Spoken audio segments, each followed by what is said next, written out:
Yang terhormat Ibu Sepensari SPD MM selaku Kepala Sekolah SMA Negeri 14 Bandar Lampung. Yang saya hormati Bapak Ibu Wakil Kepala Sekolah SMA Negeri 14 Bandar Lampung.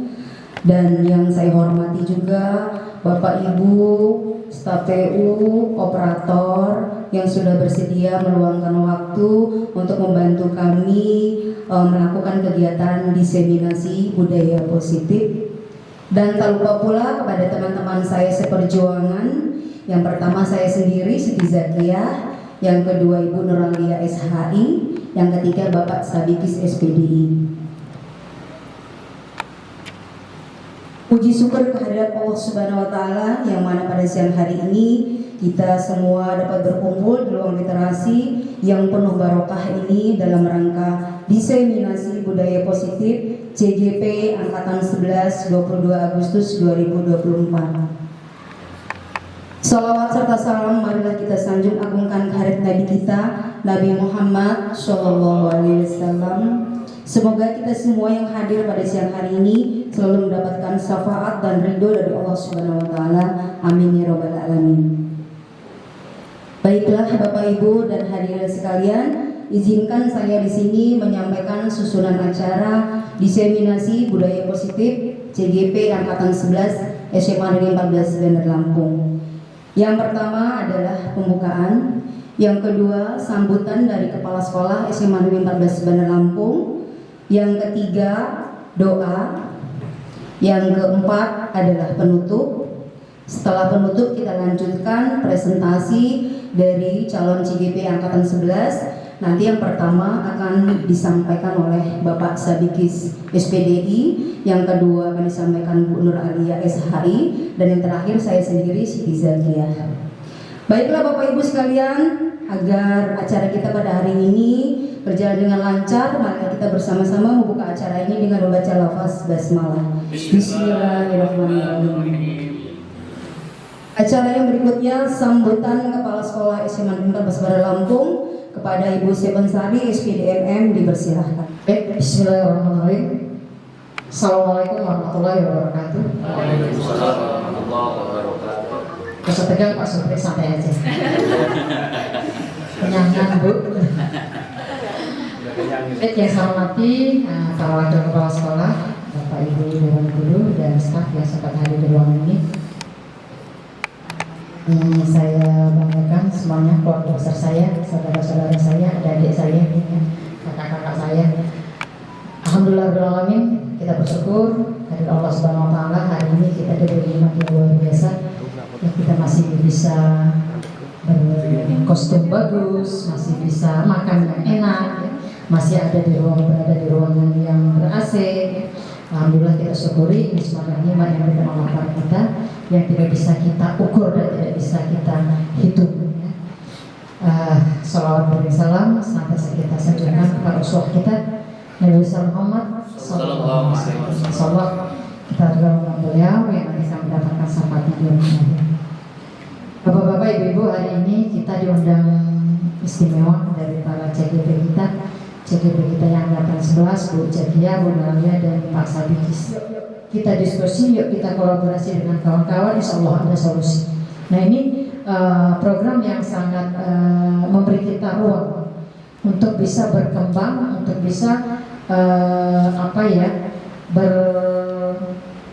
berkolaborasi, sekali berkolaborasi dengan kawan sehingga kita bisa menambah wawasan, menambah pengetahuan. Kalau tidak ada guru penggerak, mungkin kita nggak tahu ya apa sih diseminasi, nanti apa aja disampaikan. Mereka masih mengenalnya tata budaya positif dan tata tertib sekolah sebetulnya. Ya, tata tertib sekolah yang harus kita patuhi atau kepala sekolah yang harus kita laksanakan. Tetapi bahasanya budaya positif yang itu diharapkan tumbuh dari kesadaran diri dan lama-lama menjadi budaya. Yang selama ini kita tata tertib sekolah dilarang terlambat. Ya, dilarang membuang sampah sembarangan. Bahasanya kayaknya setelah dianalisa memang benar, ada benarnya. Mungkin dilarang membuang sampah sembarangan, bisa diubah, buanglah sampah pada tempatnya, lebih enak ya. Dilarang datang terlambat, datanglah tepat pada waktunya. Nah ini budaya-budaya ini, kenapa dikatakan budaya? Harapannya ini tumbuh dari dalam diri dan menjadi kebiasaan dan nanti menjadi kultur, menjadi budaya kita. Hanya ini itu saja. Lebih kurang mohon maaf. Bila kita berbeda. Assalamualaikum warahmatullahi wabarakatuh. Waalaikumsalam. Baik, terima kasih banyak kepada Ibu Kepala Sekolah SMA Negeri 14 Bandar Lampung yang selalu mensupport kita CGP, dan mudah-mudahan teman yang lain juga tergerak nanti pada saat angkatan 12 semuanya pada tertarik ikut guru penggerak. Baiklah, acara yang berikutnya adalah doa yang akan diimami oleh Bapak Sabikis SPDI. Kepada Bapak Sabikis dipersilakan. Bismillahirrahmanirrahim. Assalamualaikum warahmatullahi wabarakatuh. Bapak Ibu, mari kita berdoa sejenak. Mohon kepada Allah Subhanahu wa taala semoga kegiatan kita di hari ini diberikan kelancaran oleh Allah Subhanahu wa taala. Lihadhihi wa kulli wa salih al-Fatihah. A'udzubillahi minasyaitonir rajim. Bismillahirrahmanirrahim. Alhamdulillahirabbil alamin arrahmanir rahim maliki yaumiddin iyyaka na'budu wa iyyaka nasta'in ihdinas siratal mustaqim siratal ladzina an'amta 'alaihim ghairil maghdubi 'alaihim waladdallin rabbighfirli wa liwalidayya ya dzal jalali wal ikram a'udzu billahi minasyaitonir rajim bismillahirrahmanirrahim Allahumma shalli 'ala sayyidina Muhammad wa 'ala sayyidina Muhammad wa barik wa sallim wa radhiyallahu ta'ala an sahabati rasulillahi ajma'in walhamdulillahi rabbil alamin hamdan syakirin hamdan na'imin hamdan yu'afi ni'amahu wa yukafi mazidah ya rabbana lakal hamdu kama yanbaghi li jalali wajhika karimi wa 'azimi sultanik Allahumma shalli 'ala sayyidina Muhammad wa 'ala ali sayyidina Muhammad Allahumma ighfir lana dhunubana wa liwalidayya warhamhuma kama rabbayana shighara Allahumma ighfir lil muslimin wal muslimat wal mu'minina wal mu'minat al ahya'i minhum wal amwat innaka 'ala kulli syai'in qadir Allahumma rabbi zidna ilma warzuqna fahma Allahumma rabbi zidna ilma warzuqna fahma Allahumma ya muyassir kul asir fatasir wa asir alayka yasir rabbi yasir wa la tu'asir rabbi tamim bil khair ajmain bi rahmatika ya arhamar rahimin Rabbana zalamna anfusana wa lam taghfir lana wa tarhamna lanakunanna minal khasirin Ihdinas siratal mustaqim ya Allah siratal ladzina an'amta 'alaihim ghairil maghdubi 'alaihim waladdallin Rabbana atina fid dunya hasanah wa fil akhirati hasanah wa qina azabannar walhamdulillahi rabbil alamin. Assalamualaikum warahmatullahi wabarakatuh.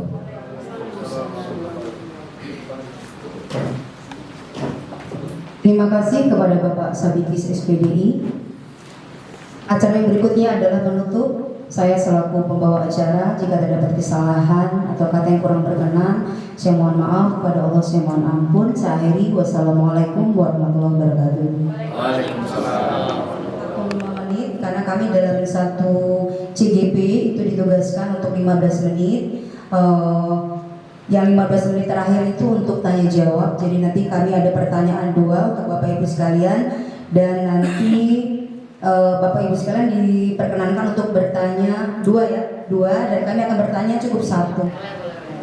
Oke, baik Bapak Ibu sekalian, yang pertama di sini Bapak Sabikis yang akan presentasi tentang budaya positif. Kepada Bapak Sabikis dipersilakan. Bismillahirrahmanirrahim. Assalamualaikum warahmatullahi wabarakatuh. Ya alhamdulillah rabbil alamin. Puji syukur kita panjatkan kepada Allah Subhanahu wa taala pada siang hari ini. Alhamdulillah kita semua bisa berkumpul bermuajah di ruangan yang mulia ini. Insyaallah ini adalah majelis ilmu. Nah, insyaallah akan diberi keberkahan oleh Allah Subhanahu wa taala. Ini ada semangat ini karena harus diisi bensin. Tidak harus ada semangat. Pada siang hari ini kami akan menampilkan atau presentasi. Kami berbagi positif sebetulnya. Tapi sebelum saya presentasi, kita mau mengadakan SPT dulu.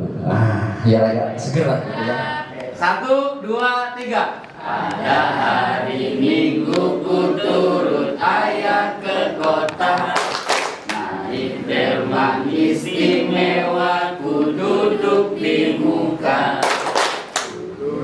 Samping Pak Kusir yang sedang bekerja mengendali kuda supaya baik jalannya. Tuk tik tak tik tuk tik tak tik tuk tik tak tik tuk tik tak tik tuk tik tak tik tuk tik. Oke. pada kesempatan siang hari ini kami akan berbagi dengan teman-teman CGP yang lain. Pertama, konsep utama budaya positif yang akan saya sampaikan adalah perubahan paradigma belajar, disiplin positif, dan kebutuhan dasar manusia.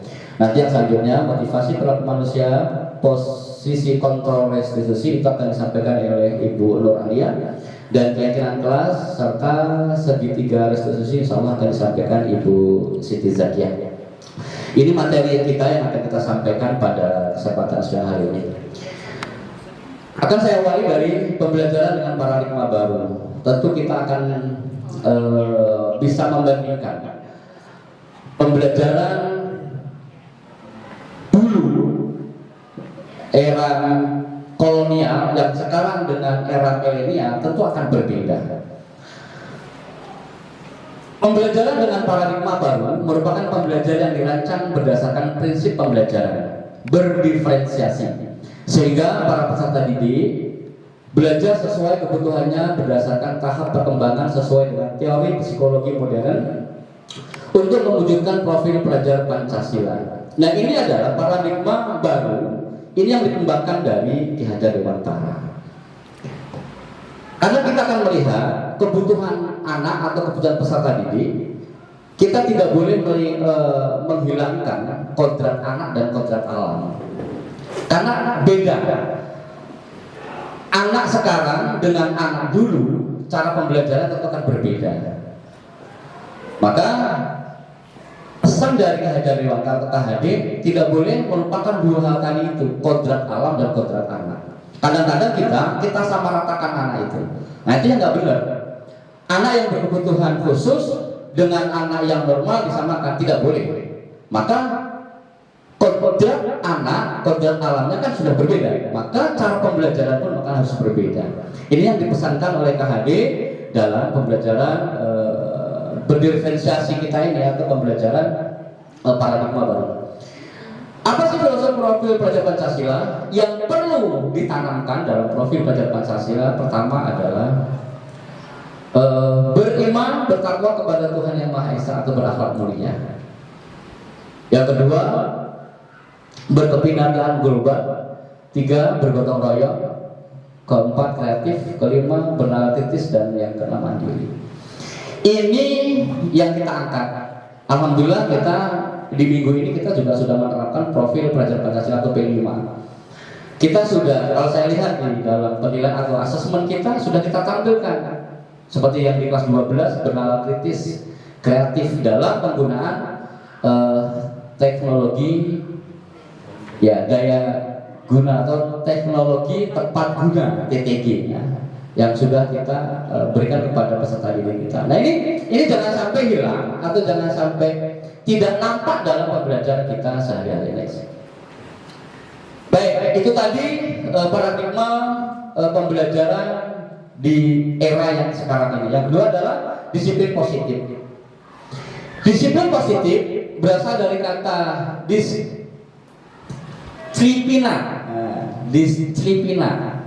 yang artinya belajar. Disiplin mengacu pada disiplin diri yang memiliki tanggung jawab terhadap apa yang dilakukannya berdasarkan nilai-nilai yang diyakini.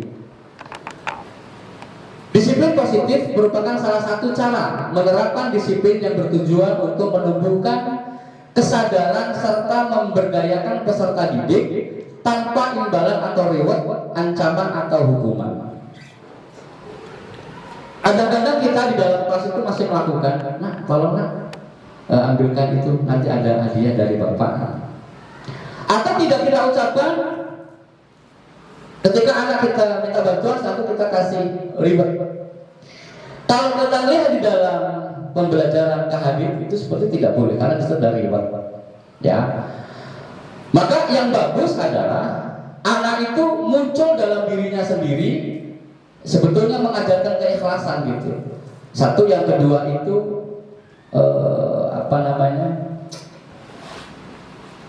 cepat nyambung atau nangkep pasal, oh begini nih saya harus melakukan sesuatu. Nah gitu loh. Dan itu tanpa disuruh begitu. Harapannya seperti itu. Apa ya bahasanya ya Pak ya? Inisiatif, responsif ya. Inisiatif dan responsif. Jadi ketika melihat suatu kendala dalam lapangan itu dia langsung respon. gitu. Itu yang diharapkan seperti itu. Maka sebagai pendidik tujuan kita adalah menciptakan peserta didik yang memiliki disiplin diri sehingga mereka berperilaku mengacu pada nilai-nilai kebajikan. Nilai-nilai kebajikan universal dan memiliki motivasi intrinsik dalam perubahan perilaku ke arah yang lebih baik. Ini harapannya seperti itu. Maka setelah kita lakukan pembelajaran dan anak itu terbiasa melakukan perbuatan itu yang diyakini itu benar, insya Allah perubahan akhlak itu akan nampak pada peserta didik kita. Next. Nilai-nilai kebajikan. Nilai-nilai kebajikan ya adalah sifat-sifat positif manusia yang merupakan tujuan mulia yang ingin dicapai setiap individu. Nilai-nilai tersebut bersifat universal dan lintas bahasa, suku, bangsa, agama maupun latar belakang. Nilai-nilai kebajikan sini tidak melihat itu agama, tidak itu melihat suku, tidak melihat bahasa. Ini konteksnya adalah sosial. Tapi lebih mengerucut memang tidak diperbolehkan satu masalah akidah. Kalau akidah memang sudah jelas, lakum dinukum waliyadin. Tetapi secara umum kebutuhan sosial itu sama tidak boleh diperbeda-bedakan. Yang menurut situ, menurut agama A baik, menurut agama B baik, dan seterusnya. Itu yang dikatakan nilai-nilai kebajikan. Yang terutama dengan mengaitkan nilai-nilai kebajikan yang diyakini seseorang, maka motivasi intrinsiknya akan terbangun sehingga menggerakkan motivasi dari dalam untuk dapat mencapai tujuan mulia yang diinginkan. Ini nilai-nilai kebijakan, nilai-nilai kebajikan. Yang tiga, nilai-nilai kebajikan yang ingin dicapai oleh setiap anak Indonesia kita kenal dengan profil pelajar Pancasila. Ini pesan yang dapat kita ambil supaya peserta didik ini tertanam dalam jiwa, terpatri dalam jiwa, dalam hal berkata, berperilaku, mencerminkan seorang profil pelajar Pancasila. Kenapa? Karena di situ sebetulnya sudah merangkum semua. Tadi yang di awal ada kebinekaan, ada ketaatan kepada Tuhan Yang Maha Esa, dan seterusnya. Nah ini ketika peserta didik kita sudah mampu melaksanakan itu, mengamalkan itu, berarti itu sudah sukses, sudah berhasil dalam melakukan pembelajaran yang ada di sekolah.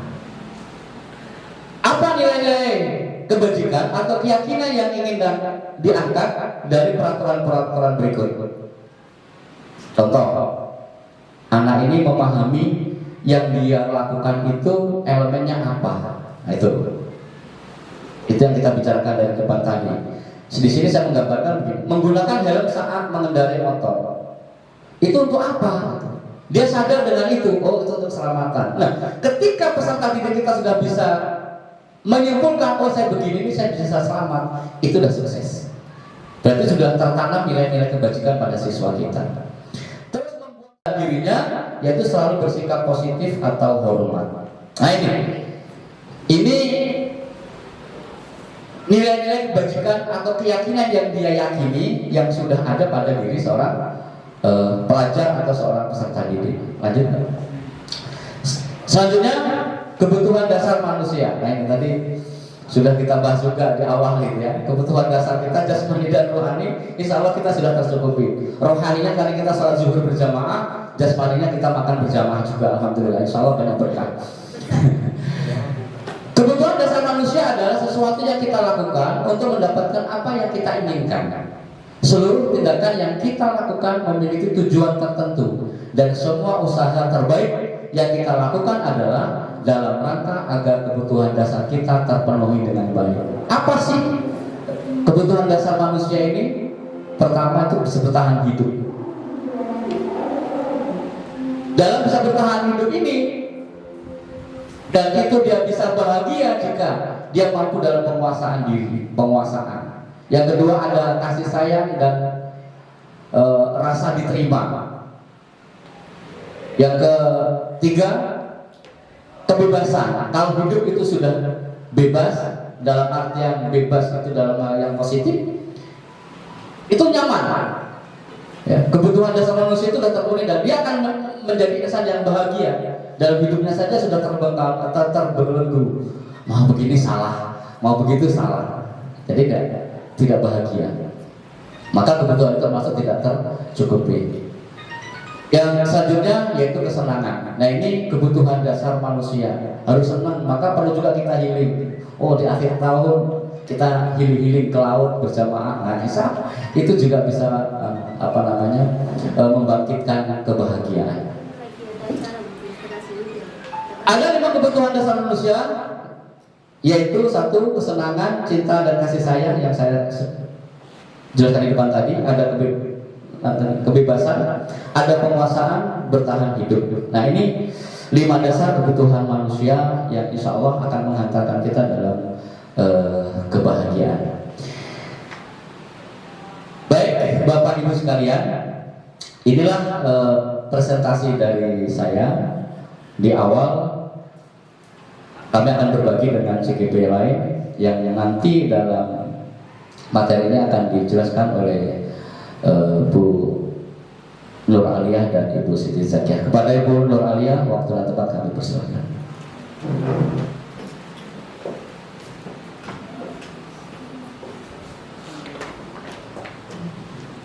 Assalamualaikum warahmatullahi wabarakatuh. Waalaikumsalam warahmatullahi wabarakatuh.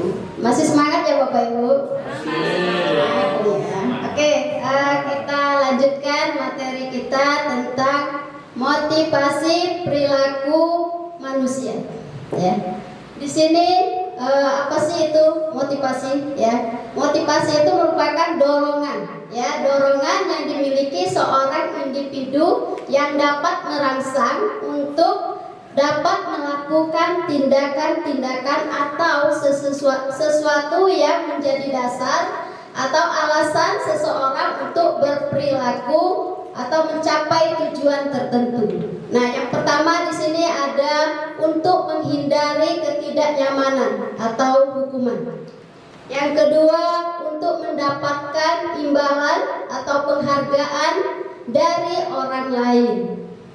Yang ketiga, untuk menjadi orang yang mereka inginkan dan menghargai diri sendiri dengan nilai-nilai yang mereka percayai. Nah, ini tujuan motivasinya itu sendiri. Next. Di sini ada terkadang konsep disiplin dengan identitas gagal. Ya, kenapa dikatakan gagal? Yang pertama itu konsekuensi, ya, itu keputusan. Misalnya penguatan jangka pendek, ya, seharusnya perubahannya murid bertanggung jawab atas perilakunya. Nah itu perlu monitoring berkelanjutan, ya. Harusnya yang benar itu fokus pada pemecahan masalah jangka panjang, ya. Murid menghormati peraturan, ya. Seharusnya murid menghormati dirinya dan orang lain. Nah, itu. Yang terakhir, kehilangan waktu untuk merenungi kesalahan. Seharusnya murid bersemangat memperbaiki kesalahan. Ini yang sering terjadi, ya. Kita menganggapnya itu benar menurut kita, ya. Padahal itu sebenarnya tidak pantas kita lakukan karena kita sebagai guru, ya. Nah, di sini ada perbedaan, ya. Yang pertama kasus, ya. Kasus siswa sering tidak mengerjakan PR. Ini contoh ya Bapak Ibu. Mungkin pernah kita lakukan atau pernah kita menyampaikan ke anak-anak kalau seperti ini. Kita ada semacam hukuman, ya. Hukuman yang pertama, guru menghukum murid dengan berdiri 10 menit di depan kelas. Apakah Bapak Ibu pernah melakukan itu? Dulu. Ya, mungkin pernah atau tidak kita lakukan, ya. Karena siswa kita tidak mengerjakan PR. Silakan kamu berdiri di depan kelas. Ya, mungkin, ya. Kalau dulu pernah kita lakukan, ya. Yang kedua, guru marah dan murid menjadi takut, ya. Kalau kita marah sama murid, anak-anak senang atau tidak Ibu? Bapak? Tidak ya, pasti dia akan menjauh ya. Nah ini sebagai penghukum ya, hukuman. Yang kedua konsekuensi, keputusan ya, putusan seorang guru. Guru memberikan konsekuensi untuk menuliskan PR ya sebanyak 3 kali, karena kamu tidak mengerjakan PR, kamu tulis berulang-ulang. Ya ini konsekuensi, putusan dari guru itu sendiri. Ya. Guru tegas dan murid menghormati peraturan. Ini konsekuensi, ya. Hukuman, konsekuensi, dan terakhir ini restitusi. Ya. Restitusinya, guru menanyakan keyakinan kelas dirinya dan membantu murid untuk menyelesaikan masalah. Ya. Yang terakhir, guru terbuka dan murid menghormati dirinya dan orang-orang lain. Nah, di sini kira-kira yang sebaiknya kita lakukan itu yang mana, Bapak Ibu? Restitusi. Yang pastinya ya restitusi, ya. Mungkin selama ini kita melakukan yang hukuman, konsekuensi. Nah, yang restitusi ini mungkin apakah kita sudah melakukannya, Bapak Ibu? Sudah, alhamdulillah ya. Berarti itu sesuai dengan ya kurikulum merdeka ya. Oke, lanjut. Nah, di sini posisi kontrol guru. Nah, ini ya. Ini ada beberapa posisi kita ini sebagai apa? Ya, yang pertama itu ada penghukum. Yang kedua, pembuat rasa bersalah. Yang ketiga, teman, ya.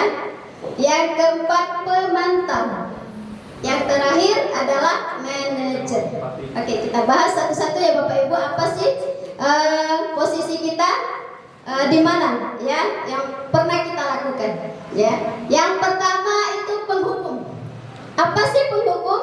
Nah, ini penghukum adalah patuhi aturan sekolah lalu berdiri di depan kelas, di depan barisan. Nah, itu hukuman, ya.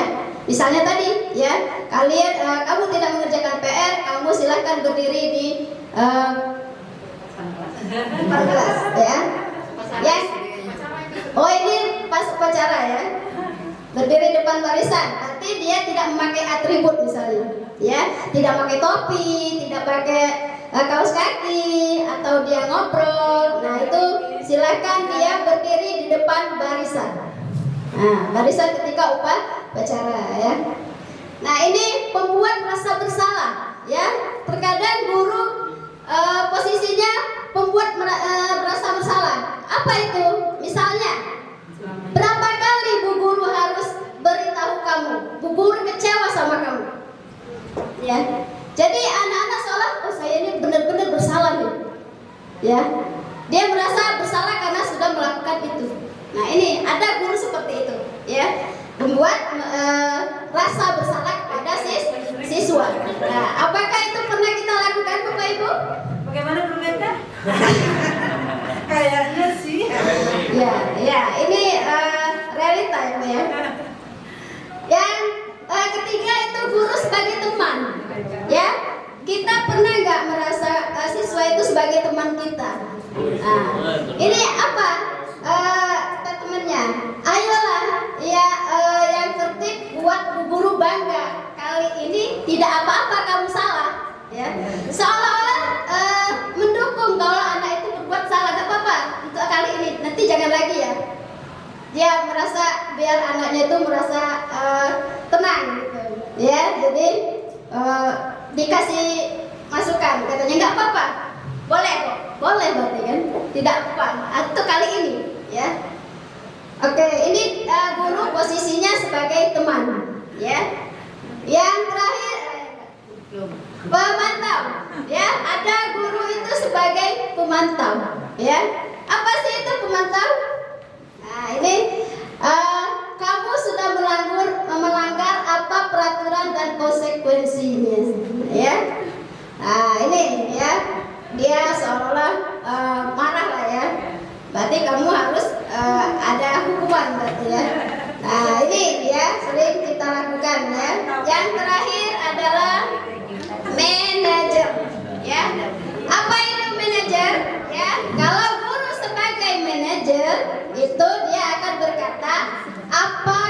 tahu kesalahanmu?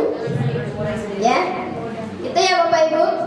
Ya, bagaimana kamu akan memperbaiki kesalahanmu? Ya, kita bertanya, apakah kamu tahu kesalahan kamu? Dia sadar sendiri. Ya, ketika dia sudah sadar sendiri, bagaimana solusinya? Ya, bagaimana cara memperbaiki kesalahan itu sendiri? Nah, kira-kira untuk sekarang ini posisi kita sebagai guru ada di mana Bapak Ibu? Masih pemantau? Manajer?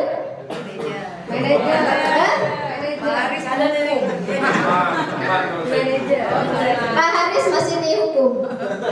Penghukum. Dimaklumin Ya, tapi yang sebaiknya kita lakukan adalah kita sebagai guru itu adalah sebagai manajer. Ya, kita tidak memaksakan siswa, siswa itu merasa terbebani, ya. Dia mengakui kesalahan dan dia bisa mencari solusi buat dirinya sendiri. Ya, itu yang seharusnya dilakukan. Oke, itulah dari materi yang pernah saya sudah saya sampaikan. Untuk materi selanjutnya yaitu disampaikan oleh Bu Siti Zakia, silakan.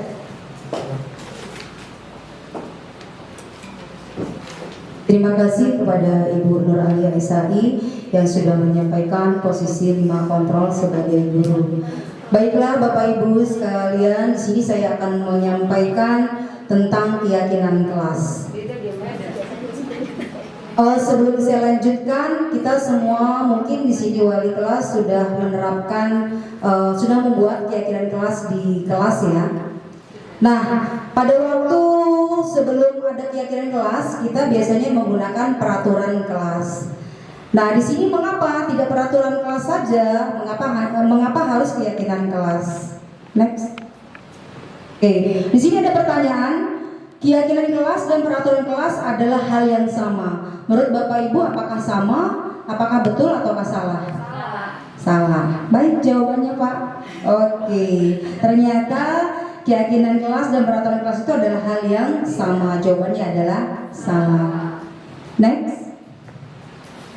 Nah, keyakinan kelas itu harus berlandaskan nilai-nilai kebajikan atau prinsip universal yang sudah disampaikan oleh Bapak Sabikis tadi. Salah satunya nilai kebajikan itu harus menggunakan helm. Nilai kebajikannya adalah menjaga keselamatan. Itu apakah betul atau salah? Betul. Betul. Oke, jawabannya betul. Jadi keyakinan kelasnya ya, jadi keyakinan kelas berlandaskan nilai-nilai kebajikan atau prinsip universal itu adalah betul.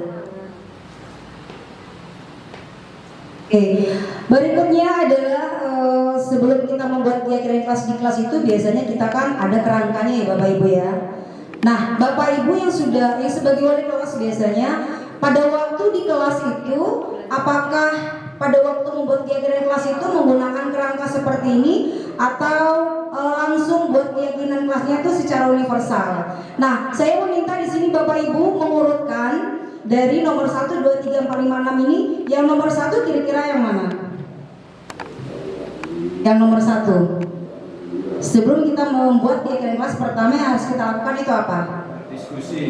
Berdiskusi yang mana? Berdiskusi mengenai gambaran perilaku yang mencerminkan keyakinan kelas. Oke, yang kedua? Yang kedua? Meninjau.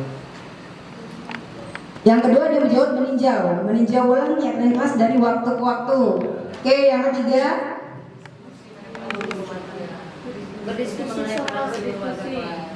Yang ketiga kata Ibu Min berdiskusi mengenai peran seluruh warga kelas. Oke, baik. Oh, yang kedua kata Bu Min. Berarti sekarang yang ketiga. Yang nomor 2 itu. Yang ketiga yang ini. Bukan, itu yang 3. Diskusi memunculkan peraturan. Iya, kata Ibu Rebda, yang ketiga itu berdiskusi memunculkan peraturan-peraturan yang perlu ditaati warga kelas. Nah, oke, selanjutnya yang keempat, kira-kira kerangkanya yang mana? Menyarikan. Iya, yang keempat menyarikan peraturan-peraturan menjadi nilai-nilai kebajikan atau keyakinan kelas. Berarti tersisa satu. Pasti jawabannya yang ini. Meninjau ulang keyakinan kelas dari waktu ke waktu. Oke, Pak Sabikis, kita cari jawaban yang benar. Nah, ini Bapak Ibu yang benar.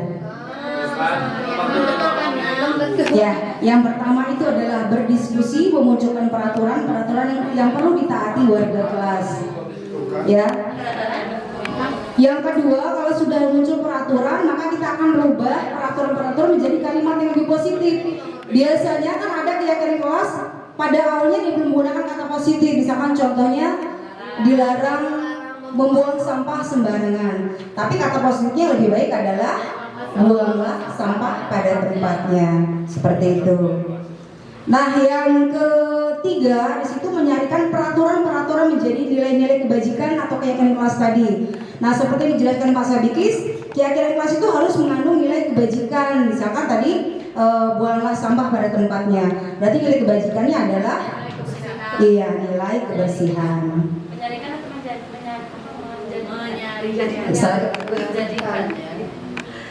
Yang keempat di situ berdiskusi mengenai gambaran perilaku yang mencerminkan keyakinan kelas. Ya, yang berikutnya adalah berdiskusi mengenai peran seluruh warga kelas. Nah, kalau peran ini kan biasanya kita buat kalau di kelas itu yang hari Senin itu piketnya siapa, yang hari Selasa siapa, sampai dengan seterusnya. Nah, yang terakhir setelah kita buat semuanya, maka kita akan membuat meninjau ulang keyakinan kelas dari waktu ke waktu. Ya, kenapa harus kita tinjau? Karena terkadang keyakinan kelas yang sudah kita sepakati antara guru dengan siswa itu belum semuanya kita jalankan. Makanya kita tinjau ulang kembali. Nanti setelah itu kita akan adakan perubahan kembali. Nah, ini Bapak Ibu terkait lagi pembuatan keyakinan kelas ya. Yang pertama itu biasanya biasanya bersifat lebih abstrak dari peraturan. Yang kedua, sedikit saja agar mudah diingat.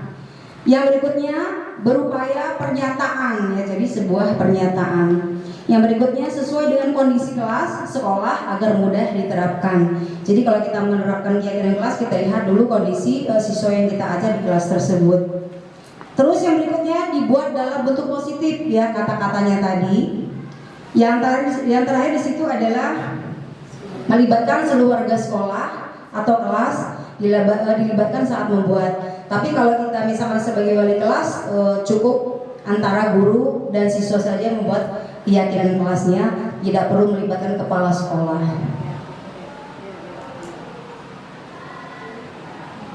Oke, baik Bapak Ibu, di sini adalah keyakinan kelas yang ada di kelas saya, di kelas 11-6. Nah, di sini kami sudah buat kesepakatan kelas. Yang pertama itu adalah datang tepat waktu. Yang kedua, hormati guru dan teman. Yang ketiga, menjaga kebersihan. Yang keempat, saling peduli. Yang kelima, menjaga keamanan. Yang keenam, bertanggung jawab. Yang ketujuh, jujur dalam ujian. Sebenarnya jujur itu bukan hanya dalam ujian saja, banyak hal. Nanti akan kami perbaiki dalam ujiannya dibuang. Oke, baik Bapak Ibu, tadi adalah penjelasan tentang keyakinan kelas. Yang berikutnya adalah segitiga restitusi. Nah, segitiga restitusi ini yang lagi marak, lagi marak di SMA 14 tentang anak-anak kita ya. Anak-anak kita banyak sekali saya lihat yang bermasalah dan terkadang gurunya kurang sabar kita menghadapi siswa. Nah, ternyata kalau kita menghadapi siswa bermasalah itu ada segitiga restitusinya Bapak Ibu, supaya nanti ada perubahan dari siswa yang bermasalah tersebut. Nah, sekarang saya jelaskan dulu apa sih segitiga restitusi. Segitiga restitusi itu adalah merupakan sebuah strategi yang dapat dilakukan sebagai proses menciptakan kondisi menuntun murid untuk memperbaiki kesalahan-kesalahan yang pernah mereka lakukan. Nah, tahapannya itu sudah ada segitiganya di depan. Yang pertama itu adalah menstabilkan identitasnya dulu. Yang kedua, kita harus validasi tindakan yang salah. Yang terakhir, baru menanyakan keyakinan kelas yang sudah dibuat.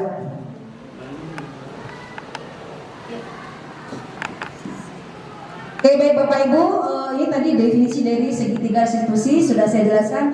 Yang berikutnya, ciri-ciri dari restitusi ini adalah anak itu bukan untuk menebus kesalahan, namun anak untuk belajar dari kesalahan. Yang kedua, memperbaiki hubungan. Karena nanti setelah anak itu berbuat salah, kita upayakan hubungan kita tetap baik. Jangan sampai nanti setelah selesai masalahnya, tapi kita pulang sekolah kita misalkan dijegat atau anak dendam sampai dengan kelas 12 atau bahkan sampai dengan tamat sekolah seperti itu. Nah, yang berikutnya, tugas kita itu menuntun untuk melihat ke dalam diri, gitu ya. Kita akan melihat kedalaman diri kita dan kedalaman diri siswa tersebut yang bermasalah. Yang berikut adalah mencari kebutuhan dasar yang mendasari tindakan. Nah, kebutuhan dasar tadi dijelaskan Pak Sodikis, ada kasih sayang, ya. Terus apa lagi tadi Pak Sodikis? Kesenangan. Nah, kita lihat anak itu, oh anak ini terkadang dia suka berbuat seperti itu. Kita tanya dulu latar belakangnya. Kita dekati anaknya, kenapa ya anak saya seperti ini? Nah, mungkin. Nah, yang berikutnya adalah fokus pada karakter, bukan tindakan. Kita lihat karakter anak tersebut. Ya, kalau memang dia nakal, ya seperti kata Pak Risi, kita dekati dengan cinta. Terus yang berikutnya adalah kita fokus pada solusi, bukan mencari kesalahannya terus.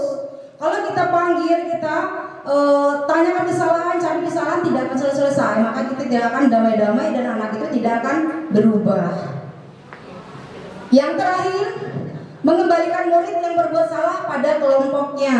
Ya, jadi anak yang salah itu setelah kita selesaikan masalahnya, kita kembalikan lagi dia kepada teman-teman di kelasnya dengan bahasa yang bagus. Jadi seolah-olah anak itu masalahnya sudah selesai gitu. Jadi temannya tidak membuli temannya lagi. Bukannya kita semakin mengompori anak nih, si Yusuf ini memang nakal terus setiap hari, selalu merokok, tidur dan lainnya. Jadi temannya yang tidak tahu permasalahannya jadi tahu satu kelas seperti itu.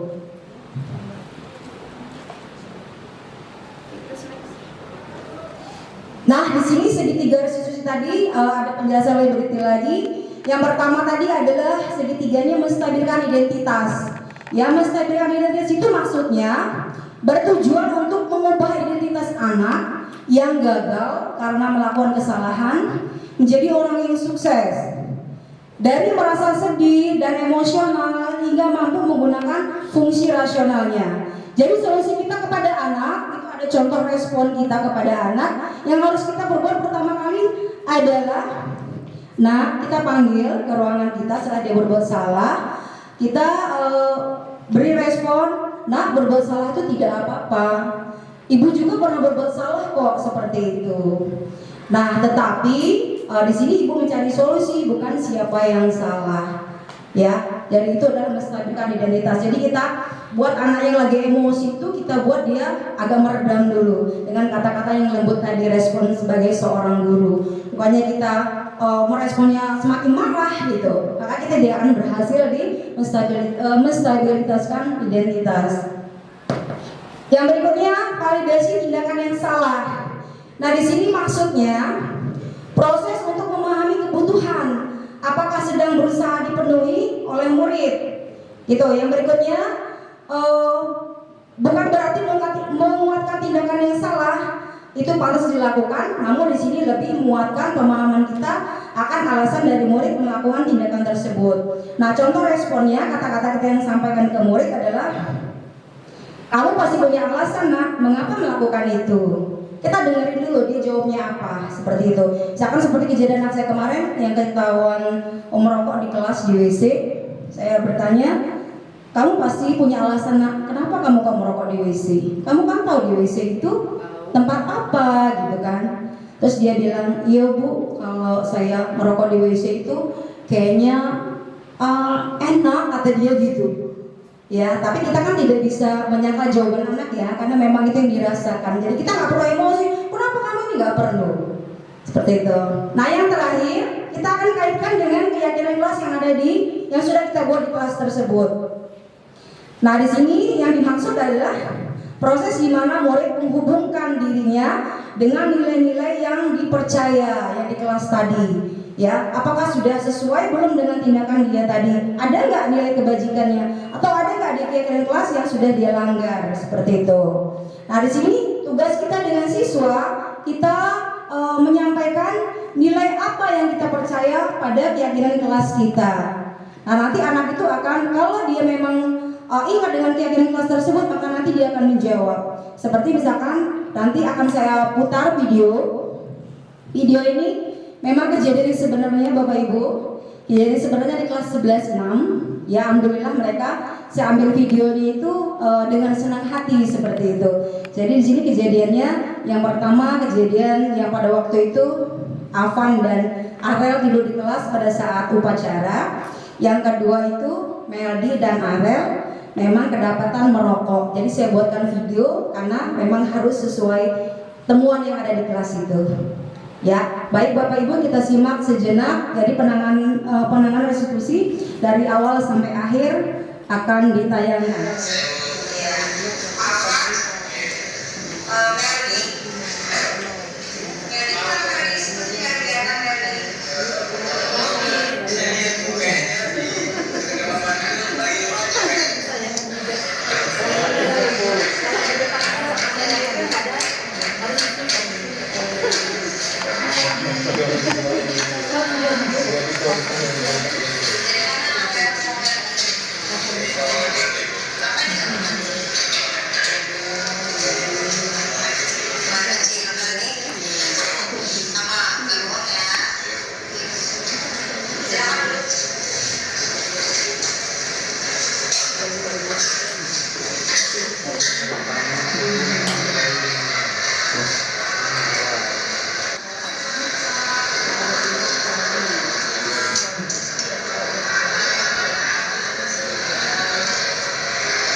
salahnya 2 rokok, jadi saya ambil apanya saja. Emang videonya gitu, emang.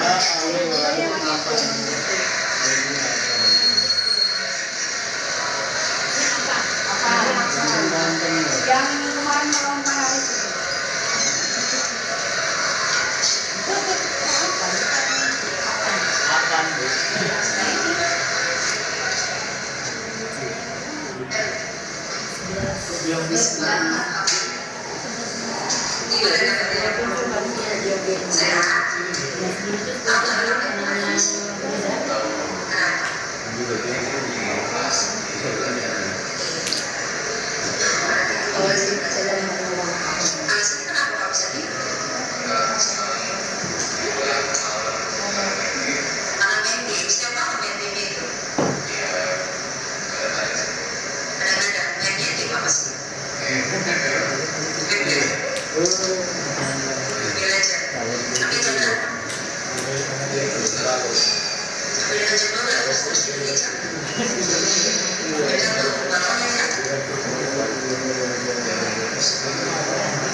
Abdi tahu nggak kalau Umi panggil ke sini?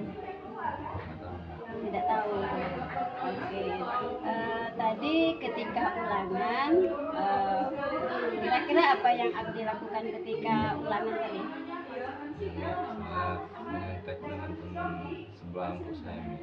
Oh, menyontek. Itu kira-kira perbuatan baik atau tidak? Tidak baik.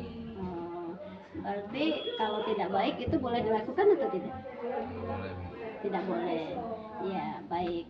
Semua orang itu kan bisa berbuat kesalahan, ya. Umi juga pernah berbuat salah, ya. Karena tidak semua orang itu tidak semua orang tidak lepas dari berbuat salah dan hilang. Oke, baik. Kira-kira kalau Abdi melakukan kesalahan itu abdinya bagaimana? Sesuai dengan keyakinan kelas yang pernah disepakati di kelas itu apa kira-kira? Kejujuran dan tanggung jawab. Nah, ketika menyontek itu jujur atau tidak? Tidak. Berarti Abdi kira-kira solusinya apa kalau menyontek dengan teman? terus tidak belajar gitu. Kira-kira kenapa? Saat di malam harinya itu belajar lagi nih, mengulang materi sebelumnya. Mengulang materi sebelumnya. Oke, baik ya. Ketika itu Abdi sudah tahu solusinya apa. Tapi apa solusinya tadi? Belajar nih. Belajar terus Dan mengerjakan tugas tugas apa?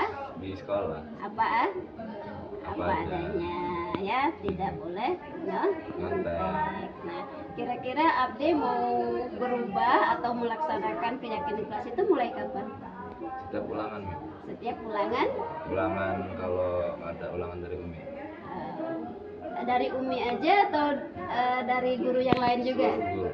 Seluruh guru. Baik ya, berarti Abdi sudah mulai mau berubah ya, supaya tidak melakukan kesalahan yang berulang lagi ya ke depannya. Semoga Abdi menjadi anak yang cerdas, rajin ya, sesuai dengan keyakinan kelas, yaitu kejujuran dan tanggung jawab. Oke, terima kasih Abdi. Semoga sukses. Terima kasih. Assalamualaikum warahmatullahi wabarakatuh. Nama saya Abdul Halik Al-Mazumi. Saya dari kelas 11 6.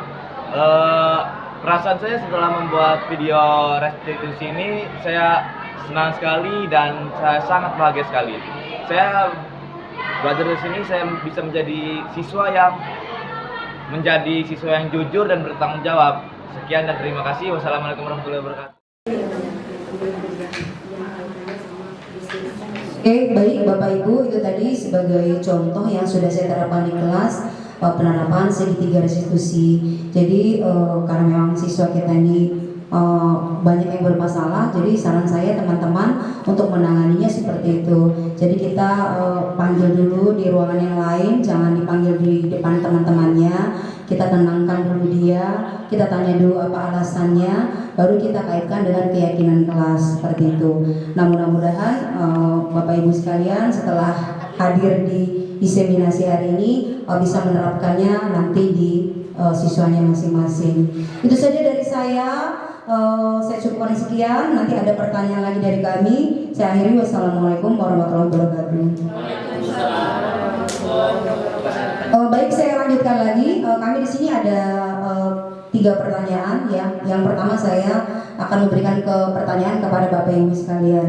Nah, saya mau bertanya ke siapa ya?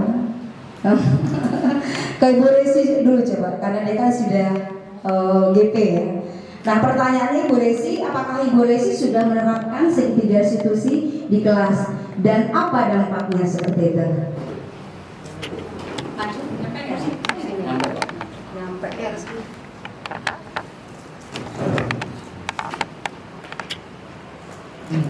Megangnya kayak gitu Bu tadi. Pegangnya dilipat kabelnya. Dilipat kabelnya.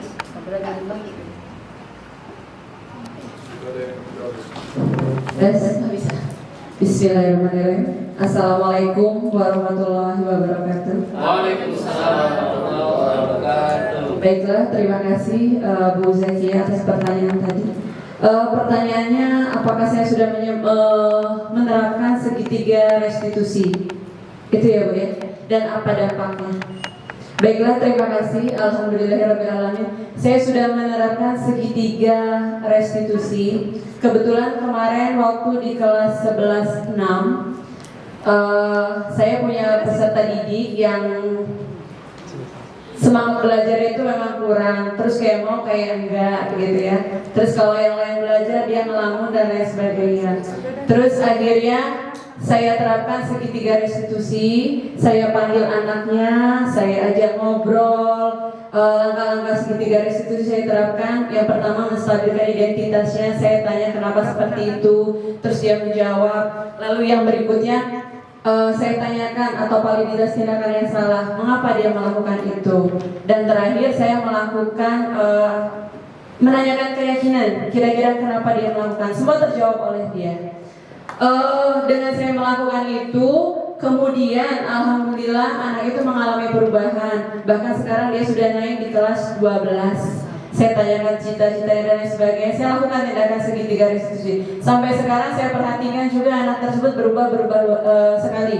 Kayak saya perhatikan kalau sholat itu saya suka ketemu sama dia selalu sholat berjamaah, baik sholat zuhur maupun sholat asar. Jauh sekali sebelum saya melakukan tindakan restitusi, semangatnya memang kurang Bu gitu. Setelah saya lakukan hal seperti itu, alhamdulillah mengalami perubahan. Itu ke satu siswa laki-laki. Terus saya juga pernah melakukan ke kelas saya sendiri, waktu itu kelas 11.5, ada satu siswa yang suka sekali menggunakan make up sedikit agak berlebihan. Kebetulan saya terapkan di kelas bahwa tidak boleh menggunakan make up yang berlebihan di dalam keyakinan kelas kami. Saya tanya dan lain sebagainya, saya lakukan pendekatan, berubah gitu untuk anak tersebut. Itu Bu. Jadi untuk segitiga restitusi kita terapkan, alhamdulillah sebetulnya bisa untuk ke anak yang sudah kita lakukan tindakan itu. Terima kasih. Dampaknya luar biasa bagus. Terima kasih. Wassalamualaikum warahmatullahi wabarakatuh.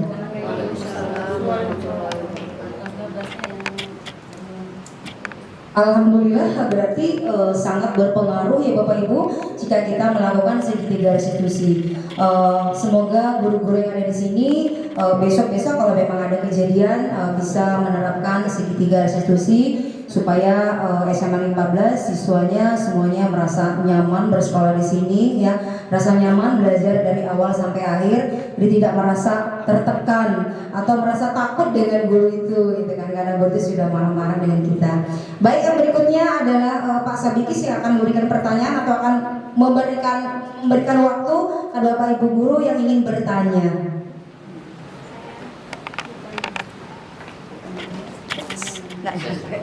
Nggak nyampe. Harus lipat. Dilipat Pak. Diputar dulu.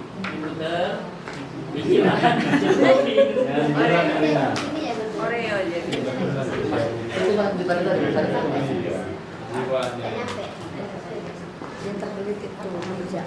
Bisa kalau sampai panjang. Assalamualaikum warahmatullahi wabarakatuh. Terima kasih Ibu Bapak, saya sudah diberikan waktu untuk bertanya. Ada sedikit pertanyaan. Di sini saya akan bertanya, apa sih yang dimaksud dengan budaya positif di sekolah dan bagaimana cara penerapannya? Jadi budaya disiplin di sekolah itu seperti apa penerapannya? Terima kasih. Selamat siang. Assalamualaikum warahmatullahi wabarakatuh. Waalaikumsalam. Ada lagi Bapak Ibu? Wah, yang pas satunya cowok. Cowok ya? Boleh lah. Ada diskriminasi lagi cowok, kasih kesempatan. Baik. Bismillahirrahmanirrahim. Assalamualaikum warahmatullahi wabarakatuh. Baik, di sini saya ingin bertanya, apa peran guru dalam mendukung budaya positif di sekolah? Dan apa tantangan yang mungkin dihadapi dalam menciptakan budaya positif yang ada di sekolah? Terima kasih. Wassalamualaikum warahmatullahi wabarakatuh. Akan menjawab soal yang kedua.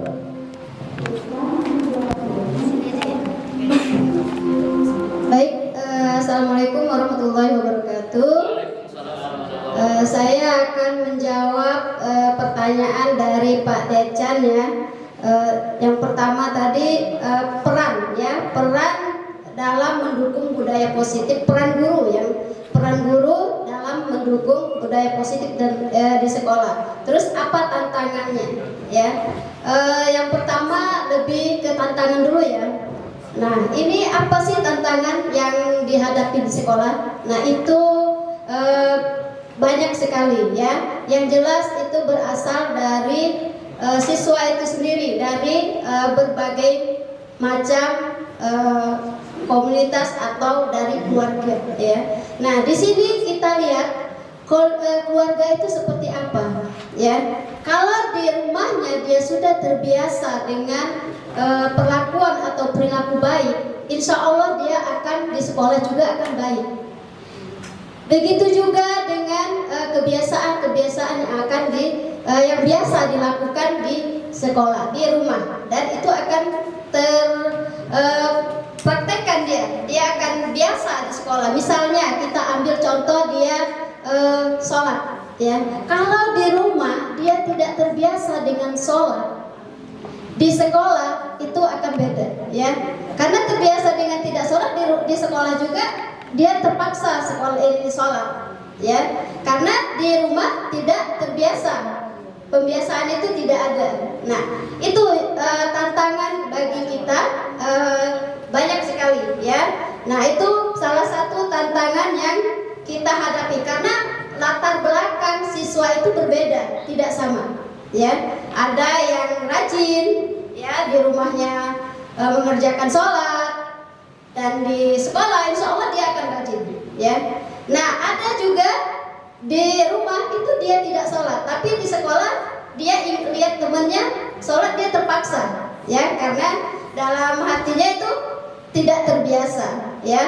Nah, itu merupakan tantangan dari religius, ya, dari agama, dan pembiasaan-pembiasaan yang lain seperti dia tidak menerapkan 5S misalnya, karena di rumah dia tidak biasa menerapkan itu dengan keluarganya. Nah, ketika di sekolah itu ada diterapkan seperti itu. Nah, mudah-mudahan dengan diterapkan di sekolah dia bisa, oh ini bagus diterapkan di rumah ataupun di sekolah. Nah, itu tantangan bagi kita siswa dan guru di sekolah. Nah, itu bagaimana peran kita? Peran kita sebagai guru itu adalah sentralnya, ya. Kita ini sebagai modelnya dari di sekolah, ya. Apa itu modelnya? Misalnya kita ini menyuruh anak sholat, nak sholat ya nak berjamaah, tapi kita tidak sholat berjamaah, itu, ya. Kita menyuruh anak tapi kita tidak melakukannya, ya. Tidak sesuai dengan apa yang dilihat sama anak, ya. Terus anak tidak datang tepat waktu, misalnya terlambat, ya. Kita menanyakan, nak kenapa kamu terlambat, ya. Padahal gurunya juga terlambat. Atau kita masuk kelas tidak tepat waktu, ya. Kita mencontohkan ke anak, kalau kita ini datang tidak tepat waktu dan anak terlambat, kita marah. Nah, itu seharusnya introspeksi diri dengan diri kita sendiri, karena kita ini jadi teladan bagi anak siswa peserta didik kita. Nah, itu yang harus kita lakukan. Kita harus menunjukkan kalau kita ini wajib dicontoh dengan perilaku yang baik dan kebiasaan-kebiasaan yang kita lakukan, ya. Jangan kita menyuruh anak tapi kita tidak melakukan itu. Nah, itu peran kita sebagai guru. Nah, itu saja mungkin. Saya akhiri. Wassalamualaikum warahmatullahi wabarakatuh. Baik, terima kasih kepada Bu Nuralia, kepada Pak Sabikis, dan kepada teman-teman yang sudah menjawab pertanyaan dan sudah memberikan pertanyaan. Tibalah waktunya kita untuk mau menutup acara diseminasi. Nah, jadi saya tegaskan sekali lagi bahwa tujuan kami diseminasi ini adalah suatu kegiatan untuk memberikan informasi agar timbul kesadaran, menerima, dan pada akhirnya memanfaatkan informasi tersebut. Nah, mudah-mudahan apa yang kami sampaikan itu bermanfaat untuk kita semua dan kita bisa mengimplementasikan kepada siswa kita, khususnya siswa kita SMA 14 Bandar Lampung. Itu saja dari kami. Kami mohon maaf jika ada yang materi kurang berkenan atau belum pas. Ya, baik, sebelum ditutup ada penguatan dari Ibu Kepala Sekolah kepada Ibu Sepansari SPDMM, dipersilahkan. Terima kasih Bapak Ibu, kita sudah setia mendampingi 3 CKP kita. Ini bersyukur sekali bertiga kali ini ya bisa didampingi Kepala Sekolah dan 2 wakil sampai selesai. Dan alhamdulillah rezekinya ya, kan memang saya hari ini ada agenda, belum juga ada agenda. Kenapa kita konsen mengikuti sekali Bapak Ibu? Pertama, karena ini memang hal yang sangat penting untuk kita sikapi bersama. Dan karena itu kepada Bapak Ibu semua saya memberikan penguatan sedikit terkait budaya positif ini. Bapak Ibu, untuk menjadikan sesuatu itu menjadi budaya tidak mudah. Tidak mudah kenapa? Karena memang harus melalui pembiasaan yang dilakukan berulang-ulang, dan itu butuh waktu yang tidak singkat. Oleh karena itu dibutuhkan energi yang luar biasa dari kita semua, kesabaran, ketenangan, ya, kasih sayang, ya. Yang mungkin sudah melakukan, selama ini sudah melakukan, dia tidak pernah marah, tapi menasehati, membujuk, persuasi. Tapi oh ternyata saya selama ini sudah melakukan ya restitusi itu. Kalau begitu, saya yakin itu teman-teman sudah melakukan itu. Cuma mungkin ada beberapa yang kita kembali lagi ke individu masing-masing dengan beragam karakter yang ada, bermacam-macam. Oleh karenanya saya mau minta tolong kepada kawan-kawan semua, terutama teman-teman yang memang tergabung di guru penggerak termasuk CGP, untuk ketuk tularlah ilmu ini kepada kawan-kawan semua, dan apa yang siapa saja orangnya, warga SMA Negeri 14 yuk kita sama-sama budayakan budaya positif ini. Jadi nggak hanya masalah sholat, tapi memang sholat itu intinya ketika baik sholatnya, insya Allah yang lain akan baik. Insya Allah yang lain akan baik. Kalau bicara tantangan, luar biasa tantangannya. Belum anak-anak, bahkan termasuk guru pun itu bagi saya itu tantangan. Sekali lagi, saya masih ada, itu saya mau dengan Pak Rizky. Sampai hari ini ada beberapa guru yang saya tidak pernah melihat sholat jamaah di aula, ya, yang perempuan. Ya, saya yakin melaksanakan sholat tapi tidak berjamaah, tapi itu mau. Toh kita sebagai imam beragama, kita mengajak kepada kebaikan. Fastabiqul khairat, kalau bahasanya Pak Rizky, bahasanya Pak Heru Haris. Itu yang pertama. Saya minta tolong, saya berpesan, yuk kita budayakan hal positif yang ada yang sudah kita canangkan di sekolah kita. Yuk kita dampingin anak kita dengan kasih sayang, dengan cinta, dengan hati, ya. Tidak perlu dengan mereka sudah gede, mereka sudah besar, ya. Apalagi sampai menggunakan mungkin tindakan-tindakan yang membuat mereka justru akan melawan kita. Sebab anak kalau sudah besar dia sudah bisa melawan. Kalau dilawankan kita nggak enak, seperti itu. Kemudian Bapak Ibu mohon ya untuk sikap kita, betul-betul kita menjadi teladan. Saya konsen betul dengan budaya positif ini Bapak Ibu. Segitiga restitusi itu betul sangat membantu sebenarnya, tapi memang butuh waktu. Dan oleh karena butuh kesabaran, butuh kelapangan dada, dan tidak emosi. Pendekatan emosional justru yang perlu kita lakukan terhadap peserta didik kita.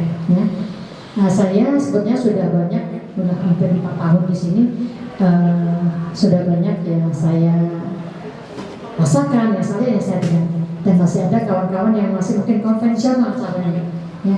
Mungkin ya kalau misalnya Pak Rizky, Pak Heru, kalau secara syariat anak kita itu kalau nggak mau sholat ya pukul.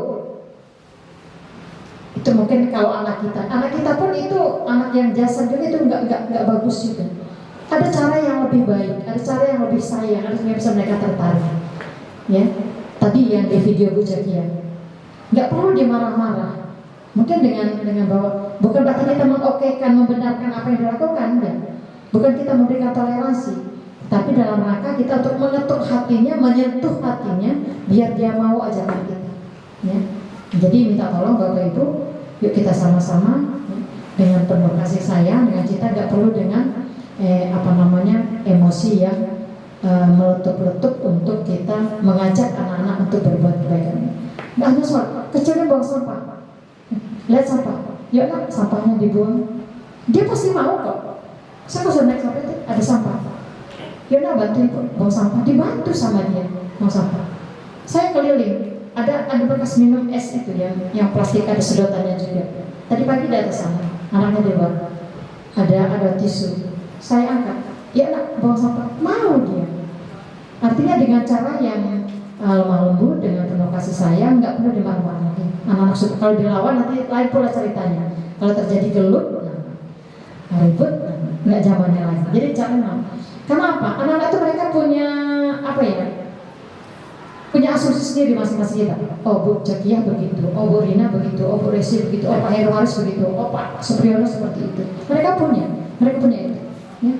Makanya kita ini guru Bapak Ibu. Anak saya ada masih kecil, masih SD. Itu jadi bahan belajar saya. Kalau saya pulang sekolah jam 5 tadi belajar apa? Senang nggak nak tadi di sekolah belajar? Enggak kok, sebelum. Dia cerita. Kenapa? Tadi ada peristiwa gurunya marah-marah. Kenapa? Ada teman mecahin kaca. Terus tanya lagi, "Woi, seru tadi enak." Anak loh, artinya ketika dia akan Nah kalau anak SMA kan mereka sudah punya punya gengsi. Jadi kita harus hati-hati berhadapan dengan anak. Tolong secara pelan-pelan. Yuk kalau kita sama-sama bareng kompak, insya Allah nggak sulit. Terbukti hari ini saya melihat nggak ada lagi yang pakai sendal, baju yang nggak dimasukkan itu hanya 1-2 orang. Ada udah mulai. Atau kan masih pagi, kalau sudah siang mungkin mereka sudah gerak dikeluarin lagi kan. Mungkin itu kita penguatan dari saya. Mari Bapak Ibu dan teman-teman yang ada di ruangan ini, yuk kita sama-sama ajak kawan-kawan di luar sana untuk mendampingi anak-anak kita untuk menjadi lebih baik ya. Nggak perlu dimarah-marah, Bapak, itu pesan saya. Kalau misalnya dia belum menurut hari ini, ya mudah-mudahan besok kita doakan, mudah-mudahan besok dia menurut. Mungkin itu, terima kasih. Assalamualaikum warahmatullahi wabarakatuh. Waalaikumsalam warahmatullahi wabarakatuh. Bersama kita doa makan bareng-bareng. Bismillahirrahmanirrahim. Allahumma barik lana fima razaqtana